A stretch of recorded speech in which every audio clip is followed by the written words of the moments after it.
Okay, what do? We just try to stick with that same veteran-friendly definition, and that's kind of how we stay in our lane in terms of what our mission is here. The Veterans Center opened in 2009, so it's interesting. That task force study ended in October. We immediately partnered with Dan Smith, who is out working at Disco Park now, and George Niebling helped start our Student Veterans America chapter. And Dan Smith currently advises that group. So that was issue number one. Let's just try to bring the students together. We identified some veterans that were super, enthusiastic, and we brought them together, and student support what they helped to create, and that is certainly the case with our veteran students. And so that was step number one. Step number two is that we had a vacant office, and I just started moving furniture around, which causes Claire a lot of anxiety.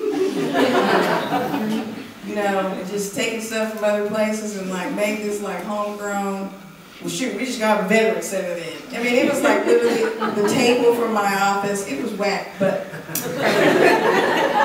students immediately, responded to it at that time. We initially saw in that first wave, just before the 21st Century GI Bill, about 25% of our population.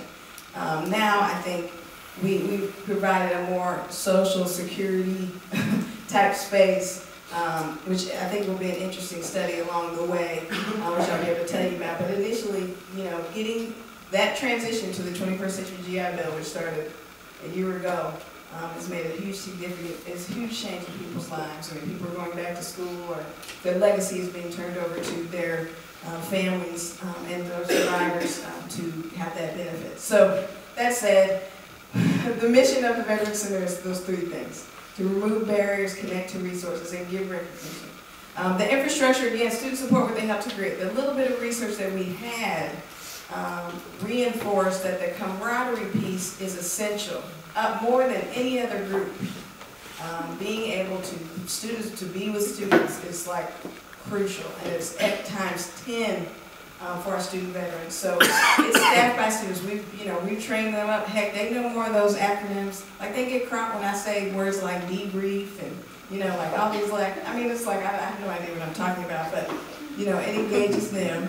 So, but the students are, we've trained them up to understand what resources are on campus and how to navigate that so that they can walk through with individual students and support them. And that's proven to be, we get a little bit of success for that. The programs that we think are important right now that we initially spent time to kind of reflect that mission is actively being a part of the orientation programs in the summer. We work with enrollment management to do a session specifically on benefits, and that's where the students can see other students, and I think that's really crucial.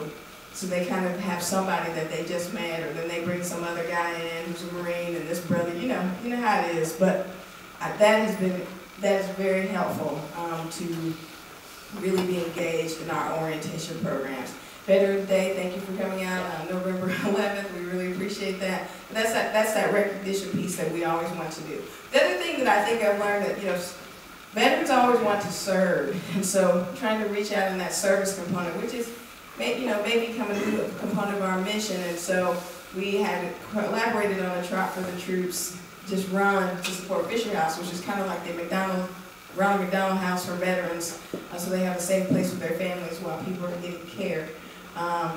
And so, students really respond to that. And lots of our fraternities and sororities, well, not lots, but a good handful, their philanthropies are tied to supporting military service and Fisher House. So we're really trying to build that up. And the final piece, which is a new piece that we will have our inaugural honorees this semester for our Salute Honor Society. How am I doing on time? I'm just messing up. Okay. All right, let's move this on. So the student organizations that we focus on is the Student Veterans Association, which is our primary piece to just kind of bring people together, that social piece. We have a new student organization.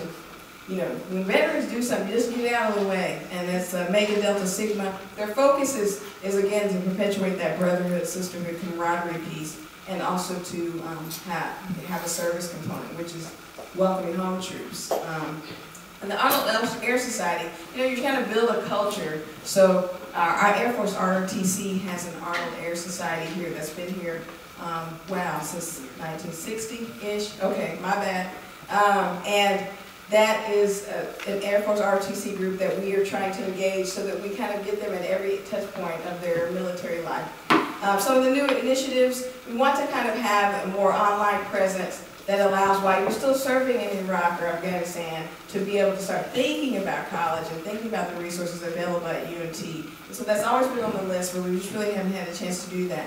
The veteran-friendly program, we're going to talk about that in a little bit, and we want to establish kind of a green zone. And we've been talking extensively with Dr. Kitty Roberts about her wisely counseling us on needs that we're just not getting to yet. As I talked about that data, more than 20% of our students have some sort of PTSD. We have lots of internal and external partners. I will completely screw that up if I try to mention them, but it takes a village. And so I think that's really important, and we will continue to build on those. Certainly there's several partners. It was just within our division. And you know, there's opportunities for us to pursue new resources and be innovative, such as working with my brother Dan on some career components that we will develop and hopefully be successful at that. All right, some of the UNT accolades, I think you've heard some of this stuff. We were named Veteran-Friendly Institution by GI Jobs in August, and then the Best for Vets. I think I'm more proud of this one because not that whole, you know, number one in Texas thing. It's really because of the criteria was really true to our work, and that was financial assistance, academic flexibility, campus culture and support services. And we got 5 stars in all of those, and so that really means a lot to me in terms of what we're truly doing in our work. You know, somebody else just saying, you know, you're veteran friendly, but this is like real deal acknowledgement of the work that we are all doing together. All right, this last piece.